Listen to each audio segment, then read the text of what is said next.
to be here. Chris, Mary, thank you guys so much. So we're going to get this kicked off. I can see your screen okay, Chris? So we're going to talk a little bit about preparing for the upcoming holiday season. I want to introduce ourselves. I want to introduce Tadpull so that we can credentialize ourselves a little bit more. Before we do that, I want to remind everybody, I love the webinar that Joe just did and everything that his team is doing within that. We're going to be taking questions throughout the webinar, so please submit your questions through the chat. We'll try to get all the answers at the end.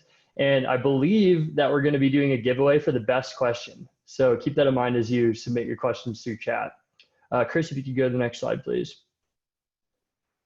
So I'm thrilled to be here today as Tadpull's Vice President of Sales, focused on helping e-commerce native businesses leverage cutting-edge analytics to make better marketing decisions. And in June, I completed a 2.5-year MBA working alongside some of the world's best marketers at Northwestern University's Kellogg School of Management. Before that, I worked at Oracle NetSuite for 5 years as an account manager in the advertising, media, and publishing vertical, partnering with middle market CEOs, CFOs, and operational leaders to help them execute growth and scaling initiatives. And I can say that I personally sold multiple 100K e-commerce site projects. So I know firsthand, now you can build an e-commerce site in just 20 minutes with Shopify and Bolt for the checkout experience. So that's why I'm here today talking about e-commerce, is firsthand I know what's going on in the industry. Awesome. So hi everyone, and thanks again to Bolt for having us here today. I'm a digital marketing analyst at Tadpull, and I'm focused on the intersection of paid media and data science, and essentially just leveraging insights into growth tactics for our clients.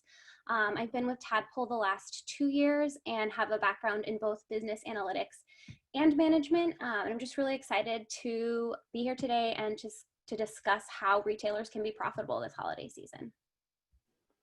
Awesome. So really quick, my name's Chris Davis. My role is basically just in charge of client success at Tadpull, making sure that clients succeed, as the name implies, whether that's for clients who are using our software tool or whether that's for those who are using our e-commerce services. And a big part of my role is definitely project management, helping clients plan through a lot of campaigns. So I'm actually doing a lot of what we're going to talk about right now with clients. So really excited to kind of get into this with you guys and talk about how it can be profitable come the end of the holidays here. So with that, I'll pass it back over to Elliot. Thanks, Chris. And for everyone on the other end of the line, we're lucky to have Mary and Chris here today. We're thankful that their clients are actually letting them join us through a webinar. These are folks that you definitely want to have working with you. So thank you guys for coming. Send them a LinkedIn message. So Tadpull's Tadpon software helps digitally native, direct-to-consumer middle market companies selling through e-commerce improve your profitability and compete against Amazon by connecting inventory data with customer data and campaign data. So that's what we do, is we help customers put the right product in front of the right customer and then use artificial intelligence to do so at the right time. And I came to Tadpull after working in and around NetSuite every day and noticing that while we were doing a lot to help companies create a lot of data and track their data, we really weren't helping customers or companies use that data to make better marketing decisions. Marketing teams these days have to cover so much ground. Competing against Amazon is really hard because of their amazing data science resources. Tadpull helps middle market companies without data science teams compete against Amazon and draw those same type of data-driven insights to help you be competitive in e-commerce. So we know what we're talking about. So thanks. If you can go to the next slide, please, Chris.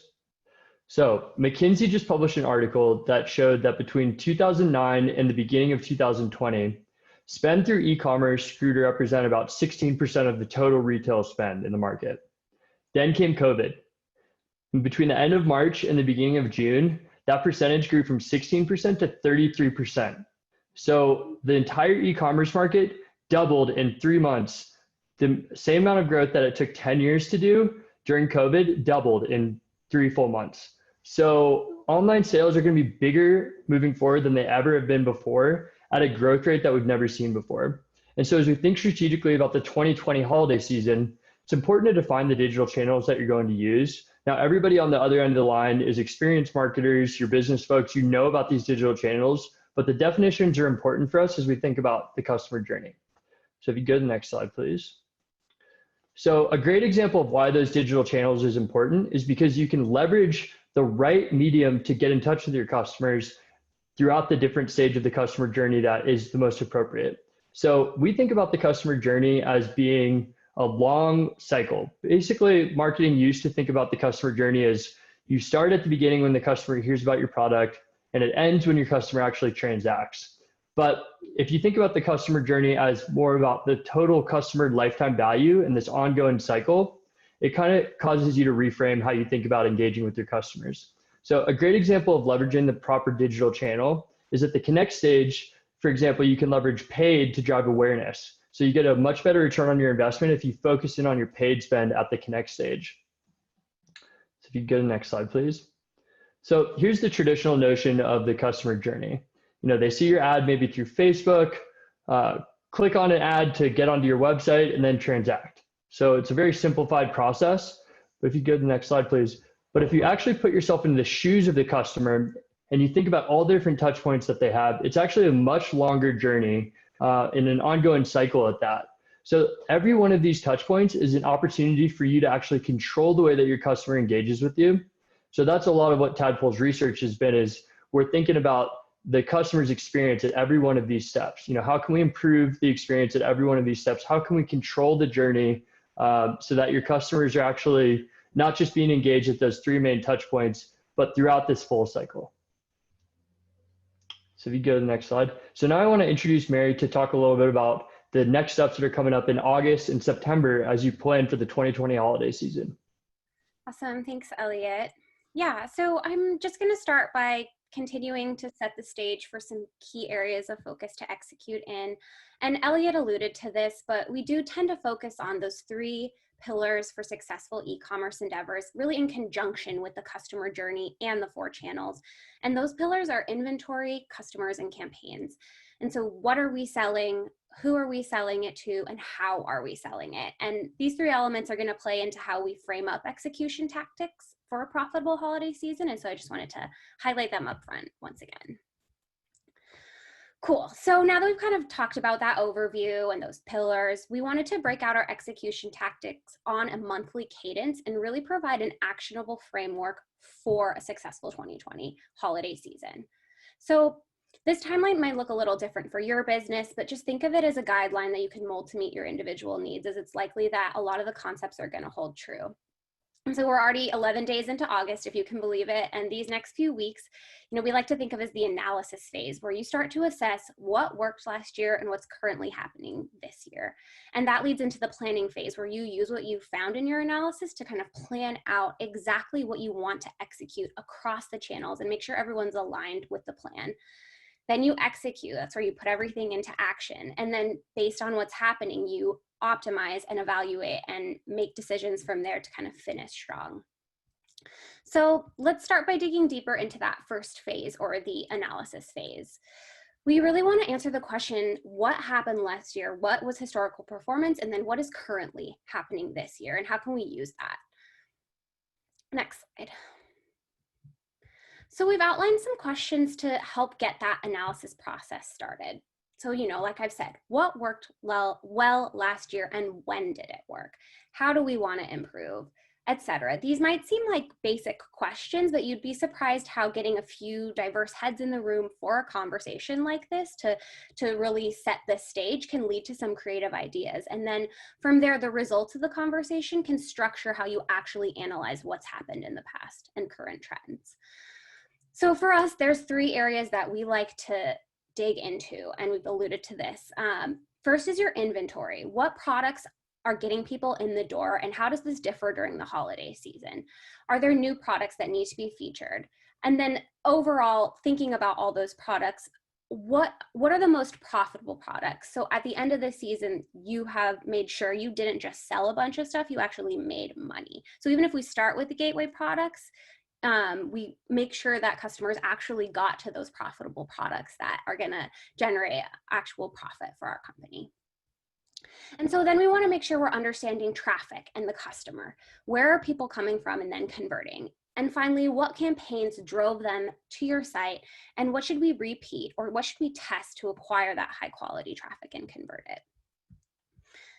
So digging a little deeper into the specific channels and some actionable recommendations, I won't talk through every detail because it's likely more helpful for you to take a look and see what's relevant for your company. But as an example, the paid channel is a really important one to review that historical campaign performance and see what should you be repeating. For search, you'll likely want to review top landing pages and custom landing pages you built last year and see what do we need to rebuild. Are there new pages we want to test this year?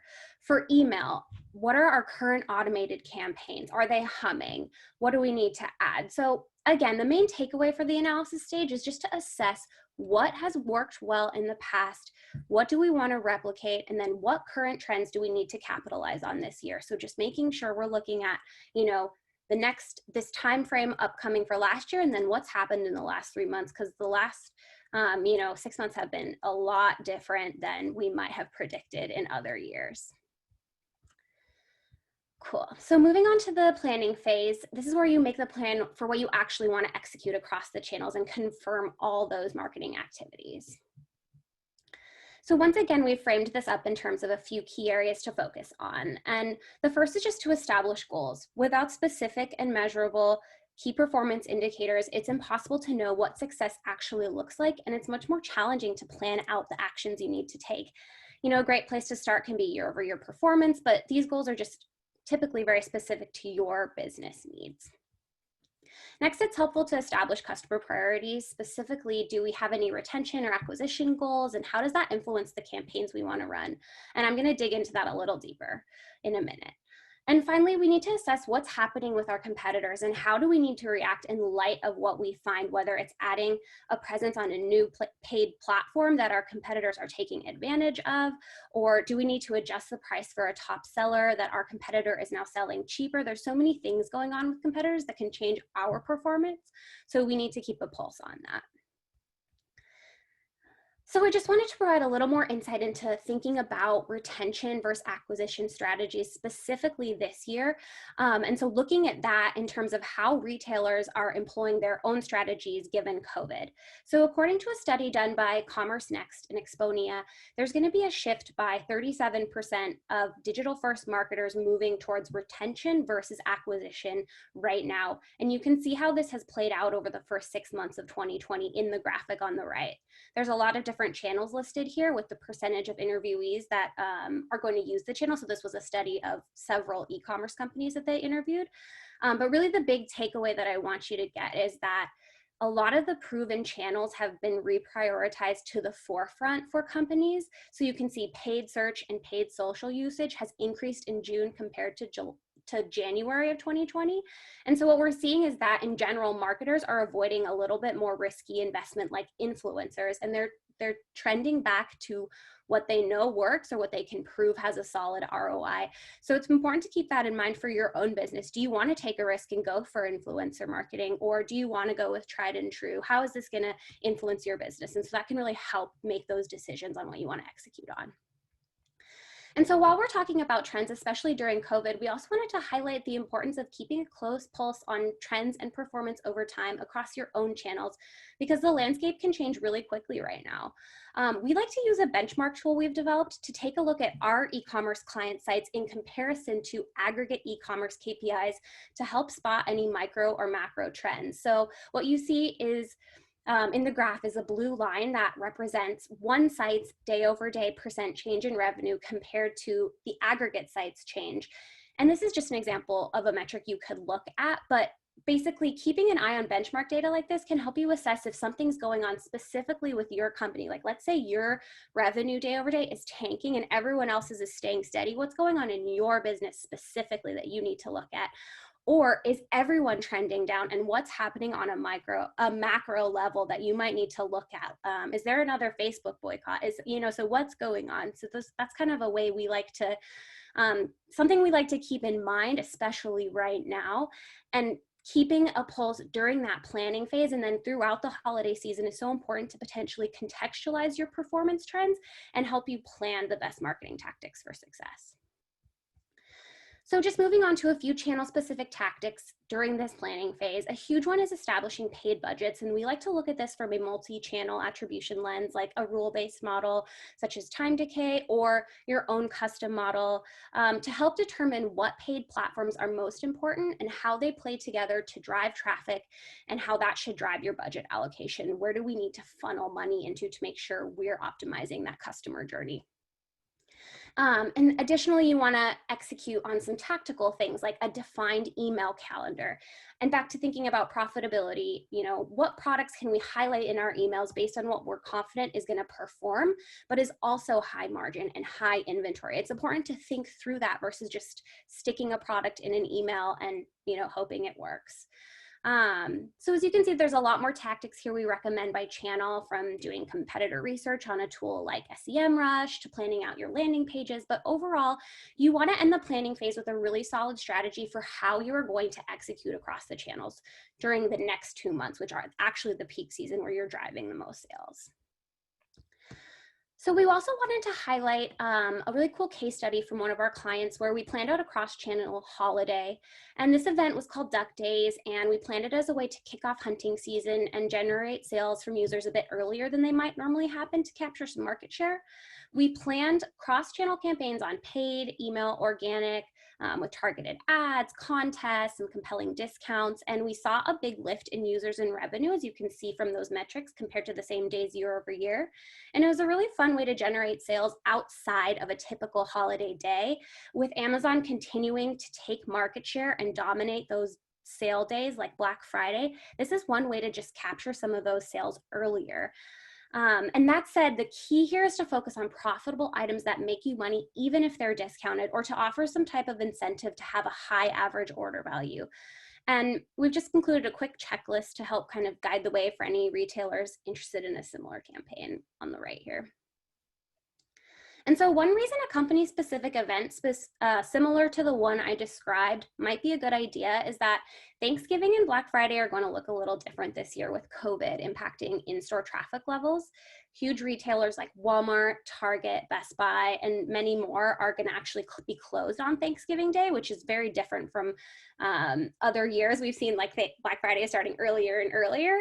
But there's going to be some implications digitally from this shift. So sales are going to start earlier. They're going to try and capture that money earlier. Macy's said they're going to start having, Black Friday related sales right after Halloween. So if other companies follow suit, there's going to be a lot of increase in online competition, especially in the paid space, because money that was maybe going to traditional marketing is going to come online. And there's going to be likely an increased focus on some creative offers to kind of replicate that in-store experience, whether that's bundles, whatever. So that's something to think about. And then finally, stores with brick and mortar presences will definitely want to ensure that they have curbside pickup enabled so that they can still generate revenue from people who just aren't interested in going into a busy store and being in a crowd.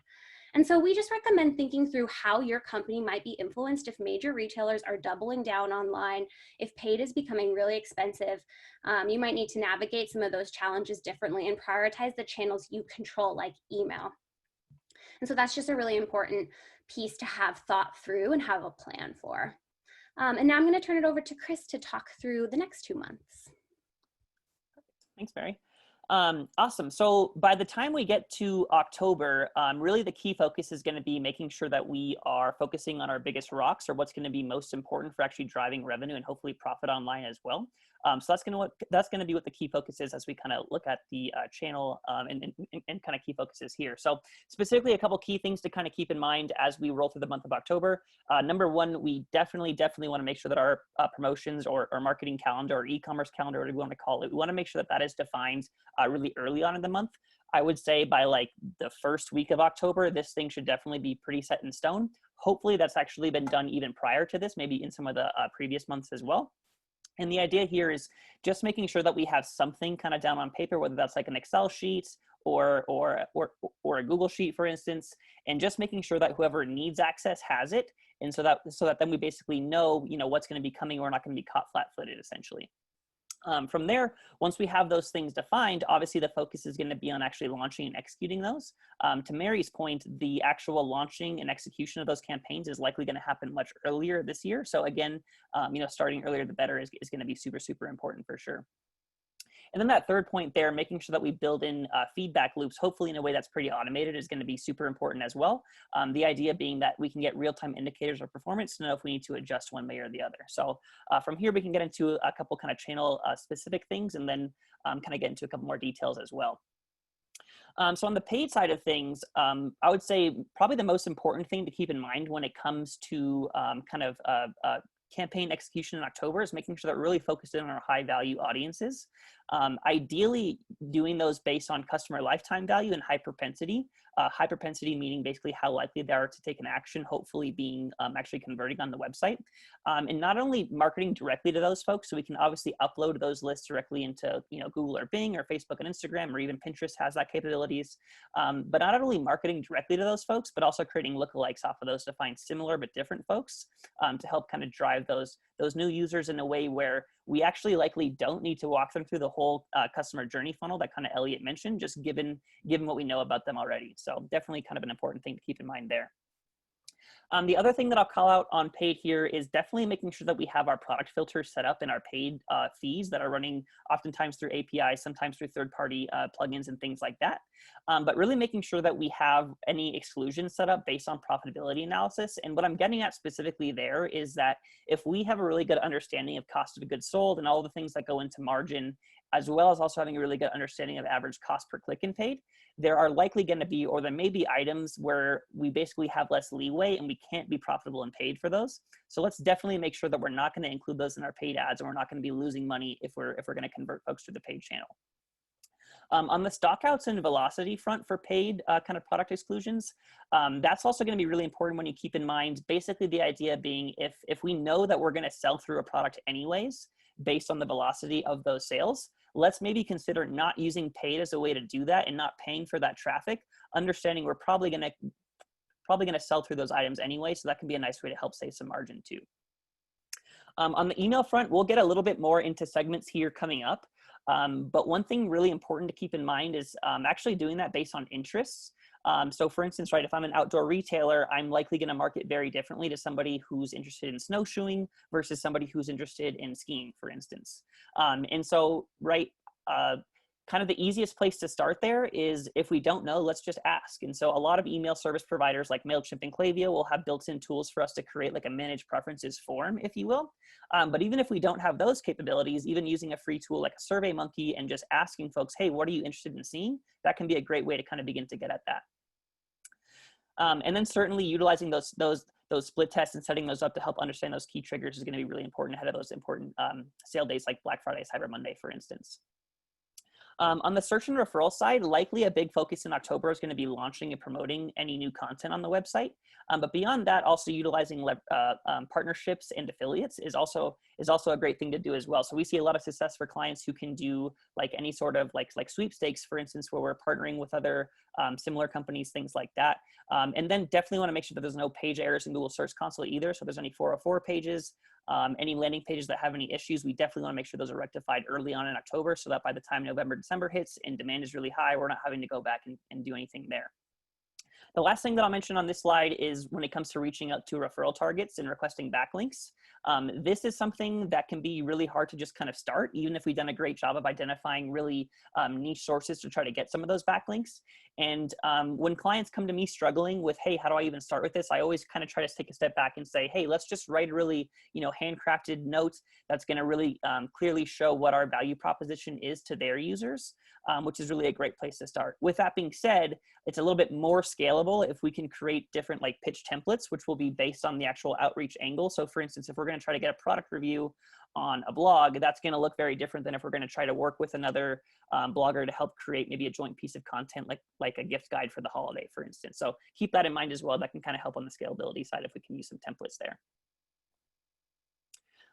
So going a little bit deeper on the email side of things, we talked about segmenting based on interest, but it's also really important to segment based on the value that those users provide to our business and kind of defining those VIP customers or that that kind of highest value segment, if you will, hopefully by customer lifetime value.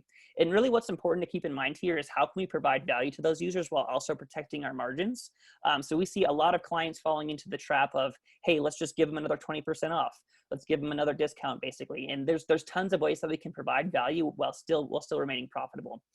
Things like early access and first dibs. If there's any kind of gift with purchase, which does get into margin a little bit, you definitely will give up something there, but can oftentimes be better than just a flat out discount. With that being said, exclusive offers and specialty products are things that we see tons and tons of success with. So if there's any way that we can implement that, that would definitely be very much recommended from this end.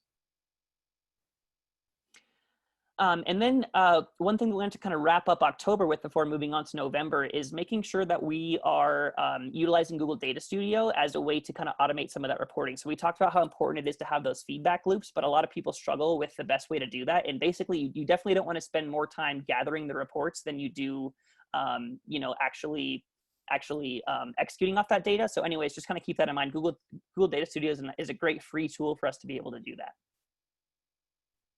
Okay, so moving on to November here. November is going to be all about kind of evaluating our performance to allow for tweaks based on the data that we're seeing. So kind of evaluating and optimize based on the data that we have. So a couple key areas of focus, again, right, evaluating the performance, comparing the performance based on our targets, but then also based on channel specific and cross-channel metrics, both at a campaign and a holistic level. And then for points 2 and 3, it's all going to be about making both tactical and strategic changes based on the data. So number 2 is a little bit more tactical for sure, and that's probably going to be more along the lines of like swapping out banner images based on engagement rates and things like that. Whereas number 3 is going to be more like strategic changes that will likely involve other aspects of the business beyond just marketing. So if there's, for instance, if we are seeing, maybe we're seeing, items sell at a very high rate of velocity, and then we need to make a decision. Okay, are we going to turn off marketing for this? Are we going to continue marketing knowing that we're going to run out of stock, or are we going to make a decision on the purchasing side of things to maybe buy more inventory? So that you guys can see how that quickly becomes much more than just like a marketing question, if you will. So on the actual channel focus here, I'll just call out a couple things here kind of in the interest of time, but specifically on the paid side of things, definitely want to review that platform performance and budget allocation on a daily basis. The idea being that if there are specific campaigns or platforms that are seeing a lot of success, we can then be pretty agile and then maybe plan to kind of fill up those buckets with additional ad spend there based on what we're seeing. On the email side of things, I know I kind of mentioned this before, but making sure that we're actually utilizing those split tests that we had set up kind of in the previous month. So by the time we get to November, hopefully we have a really good sense of what subject lines we want to do for our Black Friday send, for instance, so they're not having to actually kind of test when it's actually most important, if you will. On the search side of things, I would say kind of the key takeaway here is we can definitely be making little tweaks on pages and copy kind of based on some of the query data that we're seeing, but I would be hesitant to make any huge changes based on like technical SEO or even on-page SEO as well. Basically, we just don't want to reset any of those rankings, especially when demand is really high. We don't want to tank any of our top landing pages here. So perhaps it's best to save some of those changes for Q1 of 2021. So a couple other kind of key tips to keep in mind would be, if possible, capitalizing on the voice of the customer data. So this is an example of basically using a Net Promoter Score from our Tadpull Pond software, but there's a number of ways you can do this, and they don't always need to be super technically advanced. The idea is basically if the customer is having a problem or a good or bad experience on our website, is there a way that they can tell us about it? And so even doing a simple thing like setting up a help desk or a customer service line so that if somebody is having an issue on the website, they can reach out and we can rectify that. So specifically we see, stuff with like coupons not working, for instance. Somebody reaches out, customer service says, oh, I'm so sorry for your issue. Here's your updated coupon, and we also fix this for everyone else. Thank you so much for reaching out. So the qualitative data as well is something that I don't think should be overlooked. And then kind of lastly on the November front here, just taking a look at kind of optimizing based on day parting information. So this can be really valuable for not only sending our actual email times, but also based on CPC adjustments. So either bidding more or less based on demands, based on time of day. And we actually do have a direct link for you guys to check out. You guys can build that report directly with your own analytics instance there. So with that, I'm going to move on to some common pitfalls and key takeaways, and then we'll make sure to hopefully have some time for some questions here as well. So taking a look at common pitfalls, far and away the biggest one that we see is folks focusing in on top line revenue versus actual profit. So, for instance, a couple costs that immediately come to mind that can sometimes catch people off guard would be like shipping, payroll costs, even sometimes, actually, believe it or not. So anyways, just make sure that we have kind of a holistic view of all the costs that are going into those things so that we're not caught by surprise. And again, making sure that we're focused on the actual net versus the gross there. Number two, not having enough inventory on hand, especially if we're going to be forecasting growth on the marketing side. We sure as heck better be forecasting that on the purchasing side of things as well. So if we're going to be, increasing ad spend, having, a lot of goals in our marketing campaigns, if we don't have anything to sell, that's not really going to matter. So we need to make sure that the operations and the marketing are all kind of speaking the same language there. Number three, if we don't know how we're doing, we don't have efficient feedback loops, it's basically going to be too late for us to make any kind of tweaks. So if we don't have some of those automated reports set up, it may be a couple weeks before we actually realize like, hey, there's something wrong. And by then the ship has already left the station and the holidays are over. So speed is definitely key there. Number four, and this definitely gets overlooked a lot, is basically, what's the competition doing? Are there any opportunities in the market based on changes to their strategy? So for instance, I know in the past, there's been times where Amazon will come on really heavy in some of their CPC bidding, and then maybe they'll drop off, which kind of leaves, an opportunity for us to kind of fill that gap. So keep in mind what the competition is doing now and how they're changing their strategy throughout the season as well. And then lastly, a couple key takeaways, kind of the most important things for you guys to keep in mind as we venture on to our holiday planning, probably very shortly after this webinar ends, is that number one, data is our best friend for sure. So making sure that we're taking advantage of our customer data, whether that's a qualitative voice of the customer or the quantitative data through analytics and through other platforms as well. Number three, definitely make sure that we're just focusing on a couple things to do right. So everyone on this call, I'm sure, the day-to-day has a million and one to-dos. Let's just make sure that we're focused on those 3 or 4 or 5 that are going to be most important versus making sure that our inbox is always at 0, basically. So there's always going to be more stuff to do. Let's just focus on the most important stuff, especially in Q4. And then number 3, really simple idea, but its importance can't be overstated in that planning early, especially this year, keeping in mind with what Mary was saying with some of those other retailers, is going to be super, super important, especially because we don't always know what's going to be happening, especially this year. So the more that we can plan ahead, the more that we can kind of be agile based on the data that we're seeing. So with that, I think we can plan to kind of open it up to some questions here, kind of pending time left. So let me maybe stop my share and I can pull up the questions here real quick.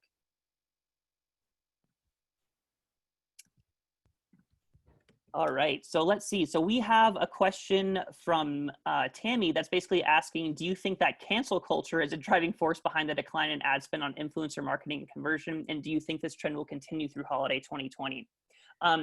Mary, I'd be curious your thoughts on that, given your expertise on the paid side, if you wouldn't mind. Yeah, definitely. I think for sure, so cancel culture is essentially people, starting to boycott some of these paid platforms. I think for sure that has to play a small role, but I think what's interesting and what we saw on that graphic was people are actually doubling or increasing paid social spend.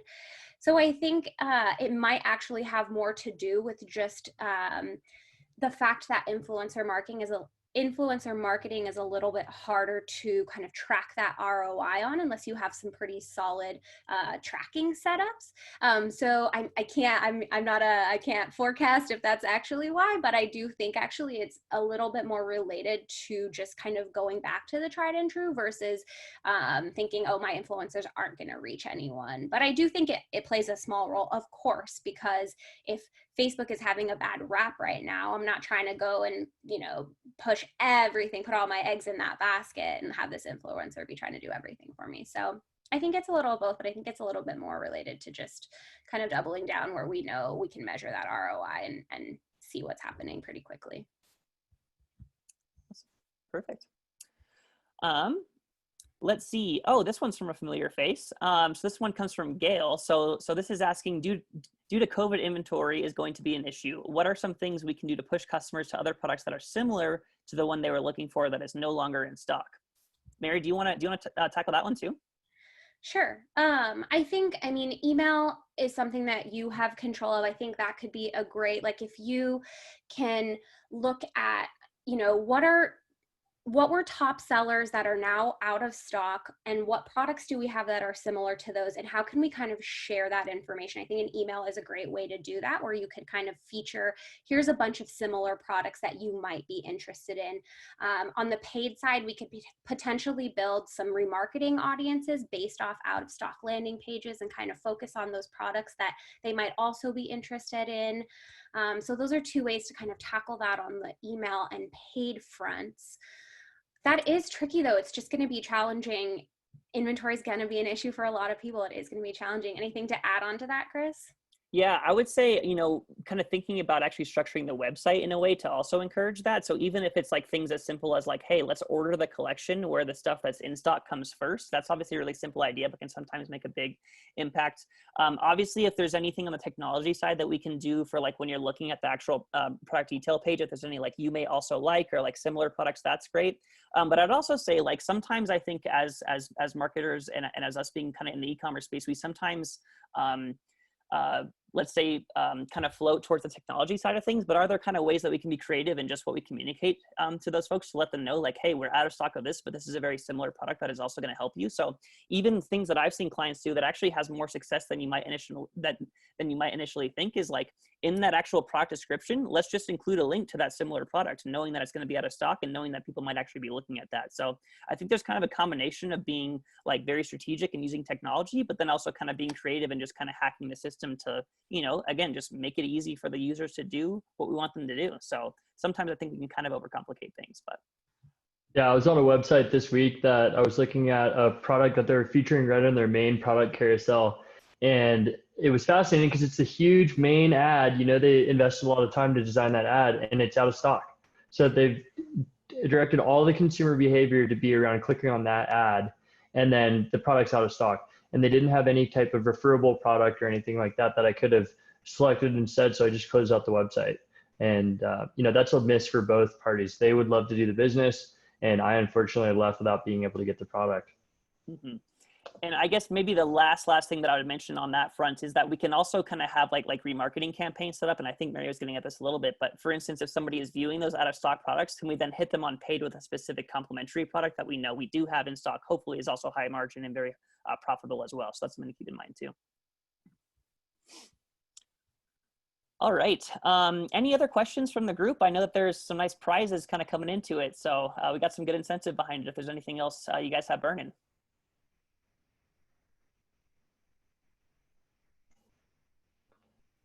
I think we can queue up Lauren and Noah to take it from here to introduce the next webinar, which I believe is around the tech stack, optimizing your retail tech stack. So thank you so much, guys, for having us. We can't wait to have you back in Bozeman. And thanks again for the opportunity. Yeah, and I would say just kind of one thing before we wrap here, if there are any other questions that come up that you guys didn't have a chance to ask, definitely feel free to reach out directly. We'd be more than happy to connect with you guys kind of offline too. So that's always an avenue as well.